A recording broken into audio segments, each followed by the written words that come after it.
Elected members will be aware that the slightly later start time this morning of 10 o'clock. You'll be aware that there's a similar paper and discussion being held in Falkirk this morning, and the timing was set up to coincide so that both authorities were having the same discussion at the same time. So thanks for recognising the change in the start time.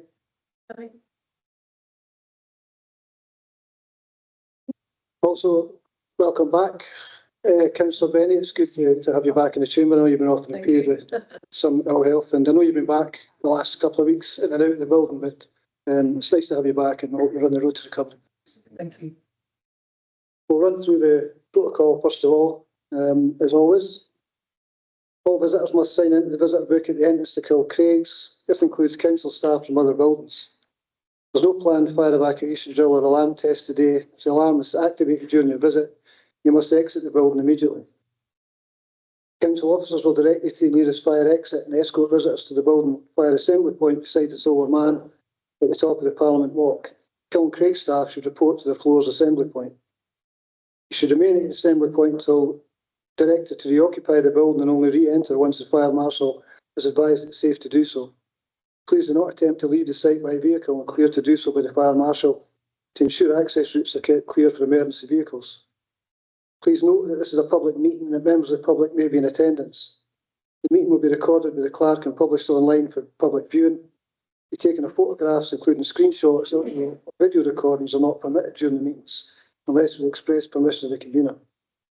Can members attending virtually activate their cameras where possible to enable you to join by video? Can all attendees mute the microphone when not speaking? Please do not come in during items unless I invite you to do so. Members attending virtually wish to speak on any point, please indicate by clicking on the raise your hand button. Members in the chamber should also raise their hand. They will bring you in at the appropriate time. If any members have not had access to the papers for the meeting, could you please indicate now? Okay, thank you. We will hear each of the items set out in the agenda, and I'll invite the officers to present the papers, and members will then have the opportunity to ask questions before we proceed to the debate and the decision. We've got apologies this morning from Councillor McCluckie. Councillor Holden has put his apologies in, but he's going to attend the meeting later on. And we've got Councillor Rennie and Errol who are attending online. So the first part of the meeting is a single paper. Sorry, do we have any declarations of interest before we go on to this first item on the agenda?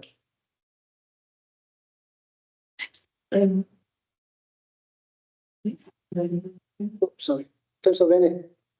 Yeah, I'm not sure if I have to speak now because it's the first part, but for the second part, I have a conflict of interest on the non-domestic rates paper. So I would have to remove myself from the meeting at that point. Okay, thank you. This is more in relation to the first item on the agenda, the first part of this meeting. So does anybody have any declaration of interest in relation to this part? No. Okay, on that basis, I could ask Nikki to take us through the transformation through collaboration. Thanks. Thank you, Convener, and good morning, councillors. So this paper updates Council on the work we've undertaken to explore collaborative transformation opportunities. It builds on the direction of travel set out in the Council's agreed target operating model and medium-term financial strategy. The work seeks to sustain and develop the Council's aim of delivering both service and financial sustainability, with an emphasis on the delivery of agreed priority outcomes and statutory responsibilities. The paper sets out an update on the discovery work we jointly commissioned with Falkirk Council from PwC. The report summarising PwC's work is attached as Appendix 1 to the Council paper. This discovery phase has been focused on identifying those areas where there are potentially greatest benefits in working more collaboratively with other partners. Officers have reviewed the outputs of this work, and the Council paper sets out officer recommendations on taking forward a Tranche 1 or proof of concept stage of work in several service delivery areas. The specific areas proposed are detailed in Table 1 of the report. These proposals are classified into three broad categories.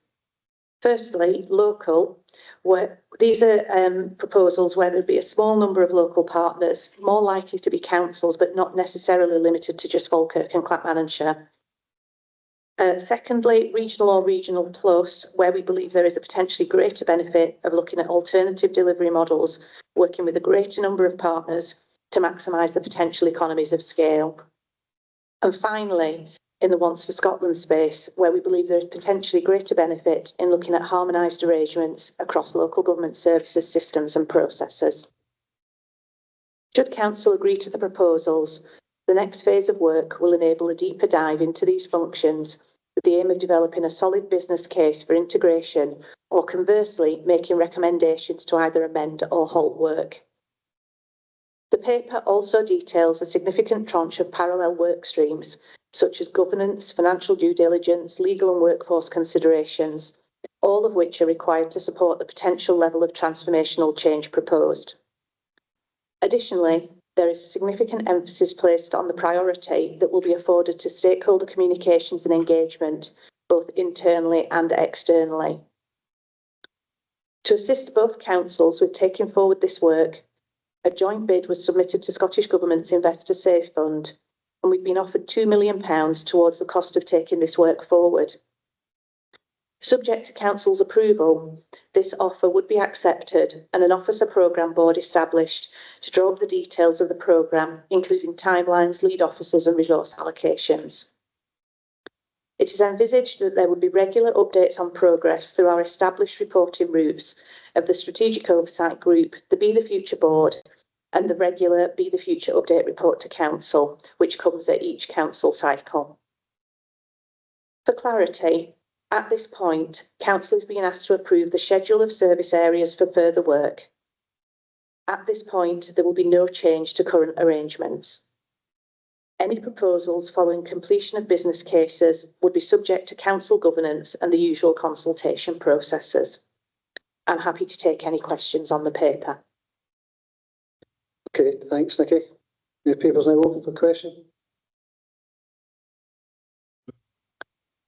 Councillor Thanks, Convener. Nikki, the first question is a simple one. It's page 11, 4.10, the third bullet. I don't understand what being agnostic has got to do with this. Flexible and agnostic. Is that meant to be diagnostic or is it something else entirely different? No, it was supposed to be geographically agnostic. So recognising that you don't necessarily need to be next door neighbours to do certain service delivery functions. That makes sense. Fine, thanks. On page 12, 4.15, talking about the high level conclusions from the discovery phase, and it mentions the things down there. I just wonder, I was looking for the analysis that led to those conclusions, and I'm not quite sure where I would find that. You know, the evidence that I went to page 28 in the report, which covers some of that information. Talking about not meeting the budget challenge and things like that. But I was wondering, those are conclusions. I just wondered if the analysis was in the report that led to those conclusions. So, sorry, was that the conclusions at 415 that you referenced? Yes. Yes, yeah, thank you. So it was a combination of the detailed numerical analysis that was undertaken, albeit that was done at a high level with high level figures and so on, and the engagements that happened across the workshops and so on. So what there is sitting in the background of the summary report that's being produced for elected members is a kind of information pack, several hundred pages that details the individual pieces of analysis. So the summary report draws across all of those pieces of work. So that's how the conclusions were drawn at the high level, so built up from the detailed position up to the high level. But they are PwC's conclusions, obviously not ours. That's fine, thanks. So the details exist, but they're just not here. That's fine, thanks. Okay, thank you. Councillor McTaggart.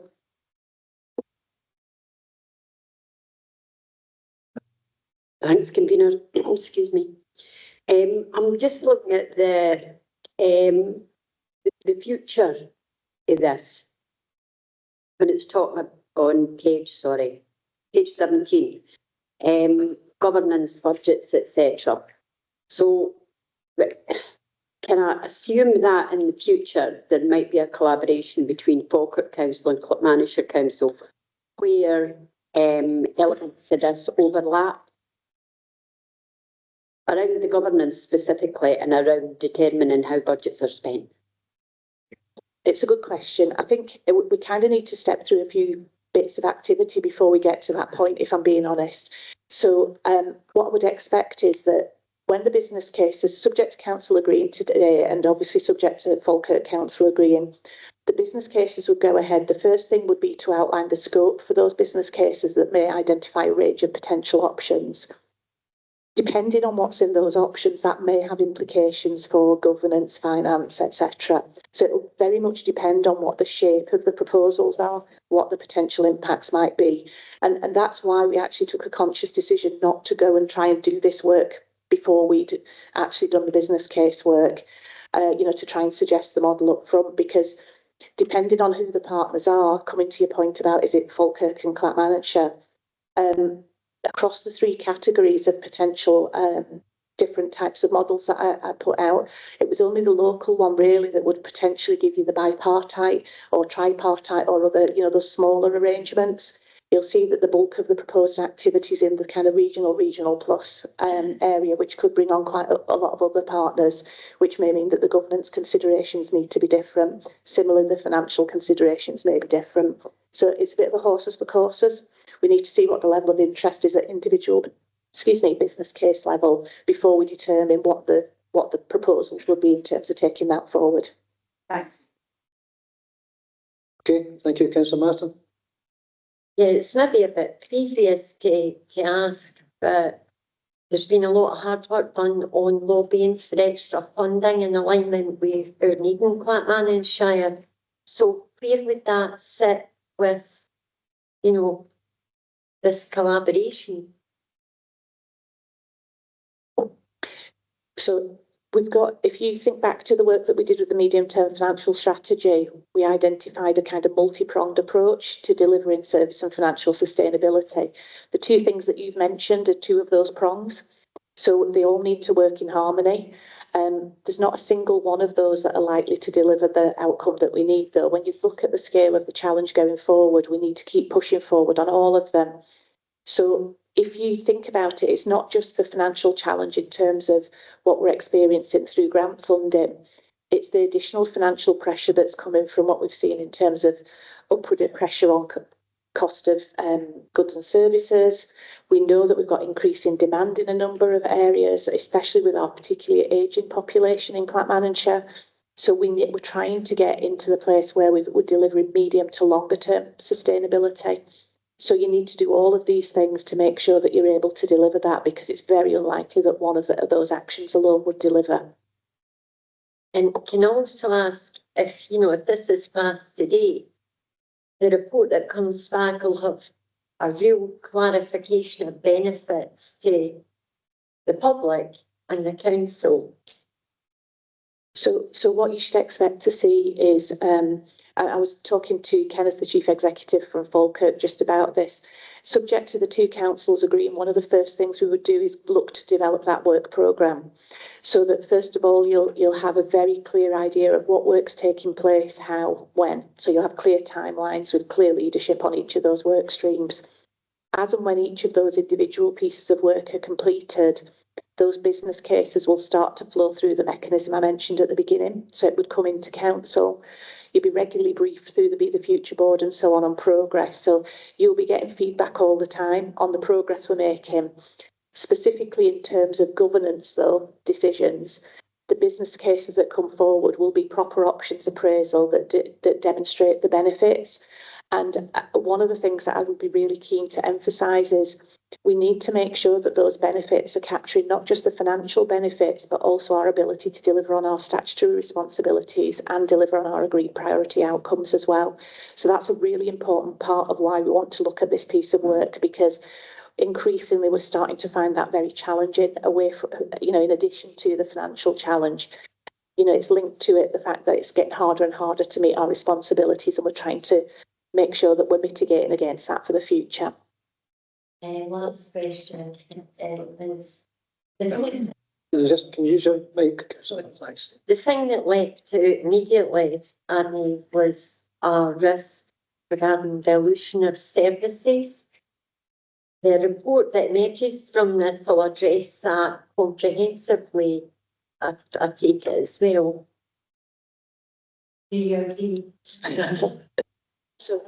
So I actually think that what we're trying to do is avoid a diminution of service. So we're trying to focus on protecting services, meeting our duties, making sure that the outcomes and the priorities that have been agreed by the council are able to be delivered. So what you will see is through a series of reports, it won't be a single report that comes back, it'll be a series of reports over quite a long period of time potentially, because not all of these things are particularly straightforward. Some are very complex. It will take longer to do the work. But all of those business cases should be focused on achieving that outcome. So when they're coming from to me, I will be looking at making sure that those are the sorts of things that we're addressing, and certainly for bringing it back into council as well. So I'm not expecting that we're seeing a reduction in services. It should be to protect services whilst being able to deliver those services within the funding envelope that we've got available to us. Thank you. Councillor Coyne? Thanks, Convener. Okay, we sign this off today and the train moves further down the line. If it then hits the buffers, for whatever reason, good reason or bad, we've drawn down the funding to presumably take the journey, the train on this next journey. Is there any circumstance in which we would bear any fiscal responsibility for the project halting at that point? There are no conditions in the grant offer that we've seen that would suggest that. My impression is that Scottish Government is extremely interested in looking at a variety of different models. The Investor Safe Fund is actually, there are probably 3 broad, large scale pieces of work that are going forward that are delivering potentially different types of models for local government as you move forward. But as I say, the grant conditions don't suggest a clawback. It is a grant, and will flow through the grant mechanism. Just in terms of the cost element, it may well be, I mean, we will be contributing in terms of time and so on, but there may well come a point, and we've had this discussion around and about budget over the last few years, where partners will also need to invest to be able to take forward the work as well, which is why it's really important that we have that bandwidth to be able to do that.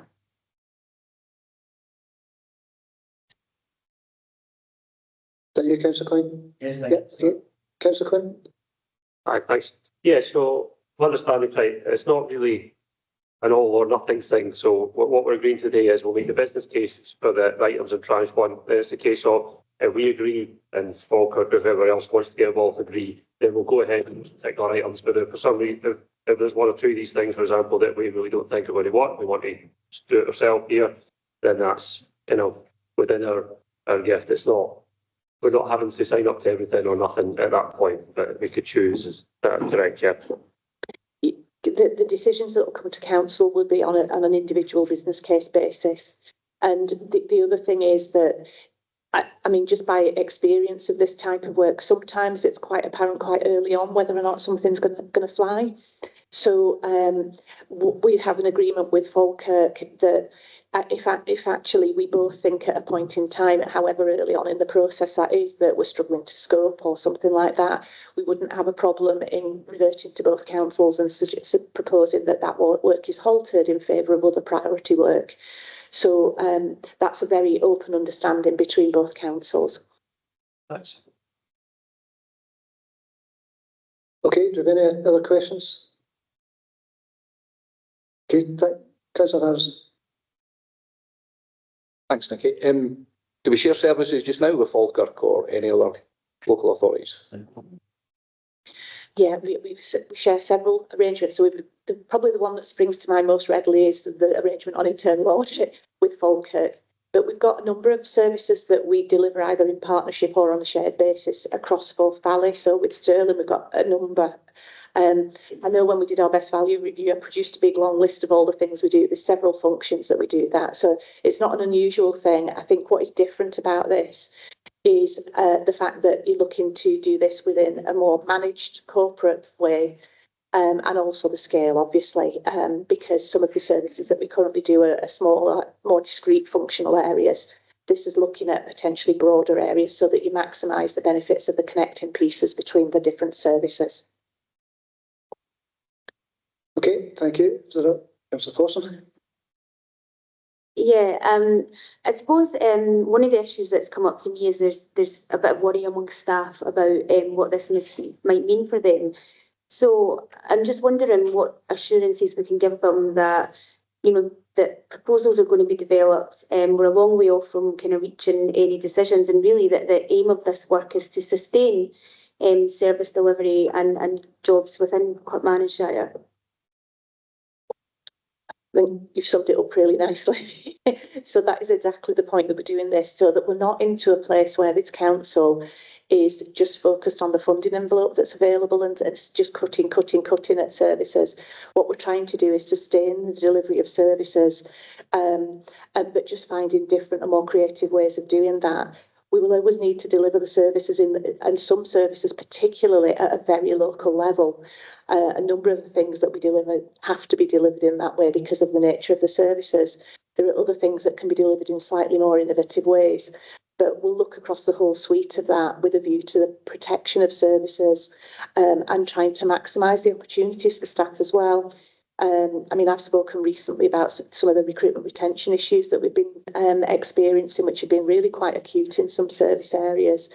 And we've seen many of our officers that have left the council go on to promoted posts, which shows the great experience that they've had and their ability to shine, you know, when those opportunities do come along.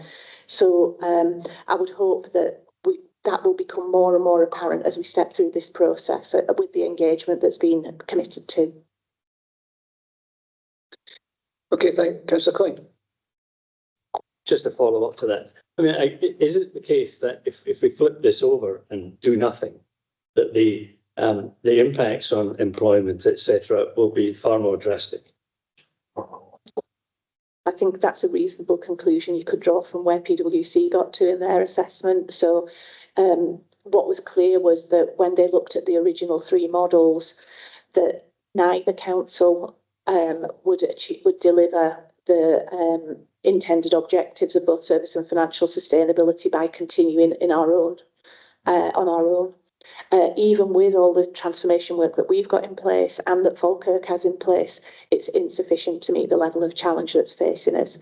So if you take that back to we were just trying to manage this financial challenge on our own, inevitably it does force you more into the place of the cuts approach rather than being more transformative about the way we're seeking to deliver services. Okay, thank you. If there are no more questions, thanks. Okay, Councillor Forson to move the paper. Yeah, thanks, convener. I'm pleased to bring forward this paper, which marks a significant milestone in the work we've been undertaking to secure the long-term sustainability of services in Clackmannanshire and to ensure that our communities continue to receive the support and the opportunities that they deserve. First and foremost, I want to recognise the sheer scale of the work that's gone into developing these proposals. Over recent months, officers from across this council and from our partners in Falkirk have invested enormous time and expertise in the joint discovery project. This has included extensive service level workshops, detailed data analysis, national benchmarking and engagement with external expertise through the PwC report, which is summarised in Appendix 1. And I do want to place on record our thanks to everyone who has contributed to this rigorous and ambitious piece of work. It's important to emphasise that today's decision does not commit the council to any final model of service delivery. What we've been asked to approve is the move into a development and design phase for the priorities areas which have been identified in Tranche 1. This next phase will involve the creation of detailed business cases, full due diligence and the development of robust governance proposals. And I have to stress that all of this work will come back to this council for further decision before any implementation can take place. In other words, we're agreeing to explore and we're not agreeing to enact. And although this first phase has been developed jointly with Falkirk Council, I think the opportunity goes much wider. The report is clear that in several Tranche 1 projects, they're explicitly been designed to be scaled up, both regionally, nationally, and across the wider public sector. This means that we can bring in other councils, NHS partners, and national agencies where that strengthens services and improves resilience. Starting with Falkirk gives us a foundation, but the model is deliberately flexible so others can join and the benefits can grow over time. And I think without taking this step, we cannot properly understand the opportunities that might be in front of us. I want to highlight the positive news that we secured up to £2 million from the Scottish Government's Invest to Save Fund to support this work. And I think that recognises not only the quality of our proposals, but Clackmannanshire leadership in shaping the future of local public services in Scotland. It will allow us to bring in the right expertise and the capacity to develop these business cases in a way that protects day-to-day service delivery. However, it's equally clear from the report that the Scottish Government support does not remove the need for the Council's own planned transformations investment. In section 7.3 of the report is explicit that internal officer resource will still be required, and section 10.8 confirms that the work will rely on both the Invest to Save funds and our existing transformation fund allocations.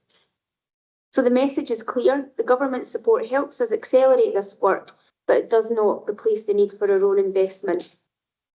Convener, I think it's been highlighted that the work is driven not only by necessity, but also by ambition. The financial context is stark. Clackmannanshire faces a cumulative budget gap of £19.1 million over the next 5 years, with similar pressures facing our IGB partners. The report is clear that the traditional self-sustaining approach is no longer viable, and that we're going to have to be bold if we're to protect services local people rely on. The purpose of this work for me is not to reduce services, it's quite the opposite. Through collaboration, through building scale, through modernisation and innovation, the aim is to protect and strengthen frontline services and to improve outcomes for residents, especially in areas such as social care, education support and the community-facing services. The report notes that collaboration brings the potential to improve resilience, reduce single points of failure, enhance capacity and unlock innovation that would be impossible for a small council acting alone. And we do have to ask ourselves honestly, if not this, then what? There is no indication from any government of the scale of increased funding that would be required to meet the challenges we face.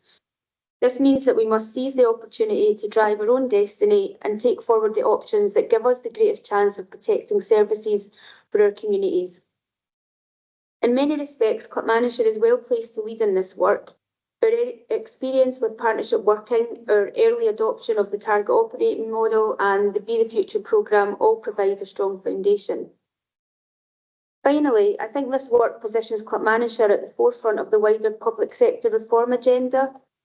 The Scottish Government's 2025 Public Service Reform Strategy calls for deeper collaboration, prevention-focused models and new approaches to integrating services.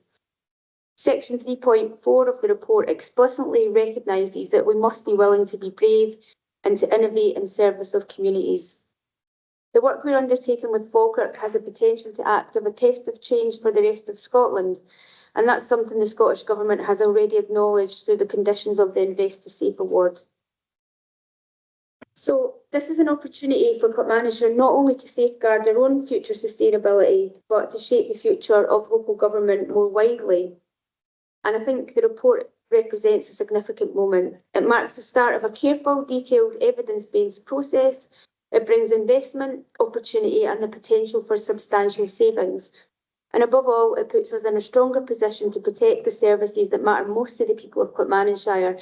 And I hope it can get support across the chamber to allow us to move to the next steps. Thank you. Thank you, Councillor Lindsay, to second. Thanks, Convener. Yeah, just a few things really to add to the initial proposal. But I think just to start by saying, look, having been in this role now for about, I think it's 8 years, approaching 9 years, I think it's clear that we have a council that's absolutely dedicated and driven to deliver the best possible outcomes for local people. And despite the good progress that's been made with redesign, with transformation, and with £74 million worth of savings agreed since 2010, the council's financial position remains firmly challenging. Now, the current path cannot continue in my view, and we need to now build on a strong record of partnership, collaboration, to help create a sustainable organisation fully focused on delivering services people need and rely on. Now, as someone that absolutely lives and breathes partnership work on a daily basis, I'm fully behind the work already underway with Falkirk Council to look at a shared approach to service and outcome delivery. And I'm pleased to note that the Discovery project that has been undertaken by both councils with support from PwC has enabled a number of areas to be identified for further transformation work. Now, ultimately, the aim of this is to deliver savings, protect services as we've discussed, protect jobs, ensure service sustainability, and provide that tested change for further integration of this work. Now, I look forward to the next phase. I think, as I've highlighted, it is absolutely the right approach, and hopefully that we can look at a partnership, a collaboration with Falkirk Council, but also wider partnerships. And this next phase of work will enable deeper exploration into those functions that have been identified already, with the aim of developing robust business cases for further integration. Now, obviously, this work will take time and it will take resource, and it will obviously, as outlined by the council leader, will be funded through the Invest to Save award, which has been received by Scottish Government, and absolutely reinforce that fact that, you know, Clackmannanshire Council is absolutely leading the way, not just in this type of project, but in other projects that we'll no doubt talk about throughout the course of the day as well, the Family Wellbeing Partnership, to name another as well. So we are leading the way in terms of partnership and collaboration, and we look to extend those partnerships with hopefully other councils and other partners as we progress this work. We obviously look forward to the output from further meetings that are taking place today across the river. Hopefully we see that agreement as we will hopefully see across the chamber today. But just to really finish, I think council leaders have already done it, but just to reinforce that, you know, our thanks. There's a huge amount of work that has gone into this. It's a huge undertaking just to start the process and actually try and reach out to other partners, particularly other councils. There tends to be a risk of doing so.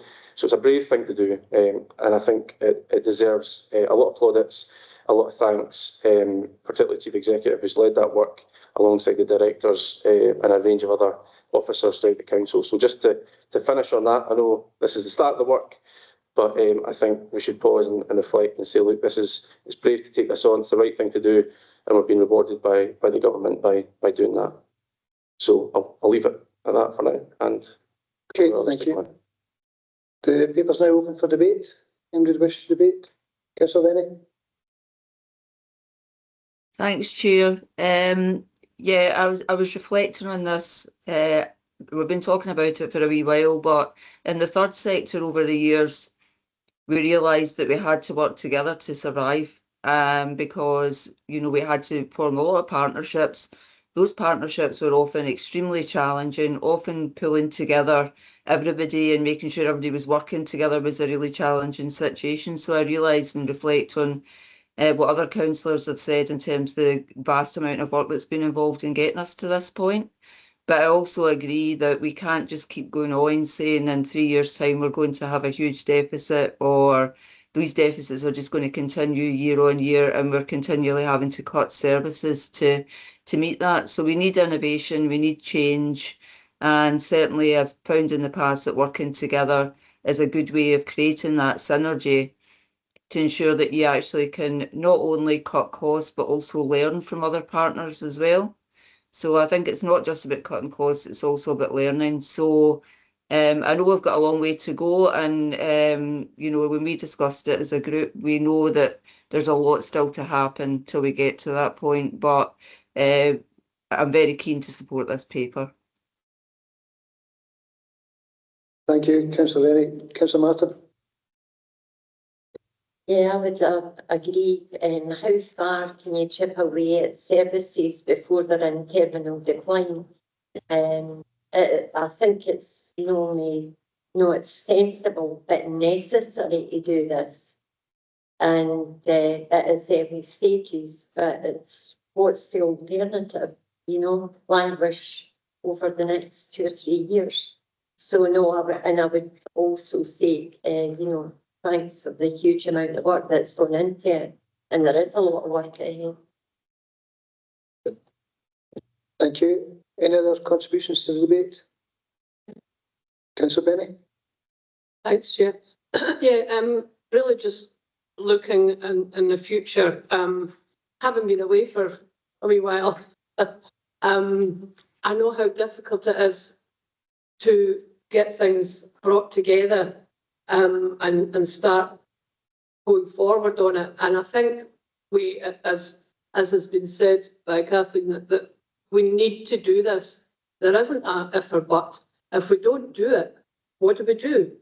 We're going to be sitting here with no money, with no councillors, and then what happens with the people outside? I was in the health and social care package over the time I was in the hospital, and these people need to know that money is there and available for them, because they do a sterling job.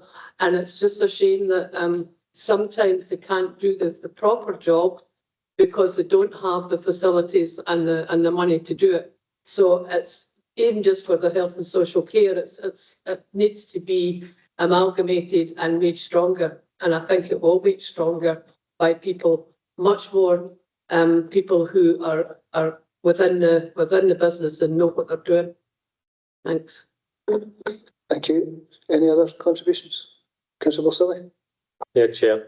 I don't think we really have any option but to explore and discover more about joint working. We already do a lot of joint working with our neighbouring authorities, particularly Falkirk. I do feel there's an issue of scale here, and that can be from a small scale. I was at a meeting the other day there where in Clack, I'm Armed Forces champion, so we've just secured silver status in terms of our covenant, and Falkirk have unfortunately fallen from gold to silver. And one of the stumbling blocks is capacity and alignment of HR policies. And even at that small level, I do believe there could be really positive joint working. But of course, the main examples here are the scalability of issues. And in the report, we've got a good local example of Tayside contracts, which appears to work very effectively and keeps money, local authority money that's councils, all three councils are spending and are getting reinvested in the local area. And that really ought to be our aim, to improve services, increase capacity, and really deliver for our citizens in terms of the policy objectives that we most councils want for their local area. And indeed, just to highlight, when we're looking at education and social work, we used to deliver these services at a Forth Valley area, and Falkirk's the largest council. So it makes absolute sense to work with these authorities, learn together, and hopefully deliver together. So thanks for the opportunity to say that. Okay, thank you. Councillor Harrison? Thanks, Convener. Yeah, I totally agree. I think it is the right way forward. Just one wee point, we've all said we need to do it. There's no other option. But it's not just us. It's not just Clackmannanshire that needs to do this. This is probably countrywide. So we are in the same situation as most other local authorities. We're looking to partner with Falkirk because Falkirk see that they need to do it as well. So it isn't just Clackmannanshire that needs to do this collaborative approach with other local authorities and partners. I think we do, all of us have got a real need to make sure the messaging is correct. So kind of following on for Councillor Forson, I too have spoken to a few officers who are a bit worried about what it means for the future. So I think it's positive. I think it is the right thing to do. I think it will genuinely secure services and security point, but I think we need to make sure that messaging is correct and that messaging goes out across the council to make sure that people's fears are allayed to that. But yeah, I'm definitely supportive of this. Okay, thank you. If there are no other contributions, Councillor Forster, do you have an opportunity to sum up? Yeah, just to sum up very briefly, I do welcome the pragmatic comments from across the chamber. And whilst I've been sitting here, I've just a confirmation that Falkirk have agreed the report on their side. So I think that gives us some confidence that there's a real willingness to work in partnership. So again, I would just say I hope that we can get support today to move this forward. Thanks. Okay, thank you. So the paper has got 5 recommendations in it, asking us to agree. I'm not going to read through them all. We know what they are. Are we happy to agree the paper? Okay, thank you.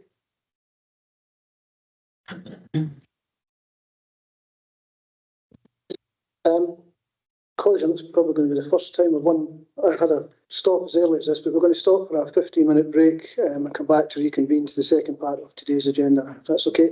Thank you. firms.